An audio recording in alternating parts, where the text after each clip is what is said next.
200 ते 250 मंगल कार्यालय आहेत आणि आमचं धुळे मंगल कार्यालय असोसिएशन म्हणून आमचं एक असोसिएशन आहे सगळ्यांचं, आमची एक टीम आहे आणि त्या माध्यमातून आम्हाला प्रशासनाला विनंती करायची आहे की सीझनच्या तोंडावर प्रशासनाने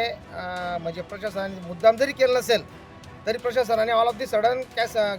कमर्शियल गॅस बंद करून टाकला आहे आणि आज आमच्या पोटाखाली साधारणतः 150-200 लोक प्रत्येक मंगल कार्यालयामध्ये कुठल्या ना कुठल्या स्वरूपात त्या जेवणाच्या विषयामध्ये असतील, कॅटरिंगच्या विषयामध्ये अटॅच आहेत. आज आमच्या सकट त्यांच्यावरही उपासमारीची पाळी येणार आहे आणि सीझन हा आमचा ह्या चालू महिन्यात चालू होतो मार्चमध्ये आणि नेमकं त्याच टायमाला आम्हाला गॅस मिळणार नाही आहे, गॅस मिळणार नाही आहे. तर माझी प्रशासनाला विनंती आहे की किमान येणाऱ्या काळामध्ये हे 3 महिने तरी आमचे सरसकट आम्हाला मंगल कार्यालयासाठी स्पेशल काहीतरी कोटा काढून आम्हाला मंगल कार्यालयासाठी गॅस पुरवठा करावा एवढीच विनंती करतो. जय हिंद, जय महाराष्ट्र.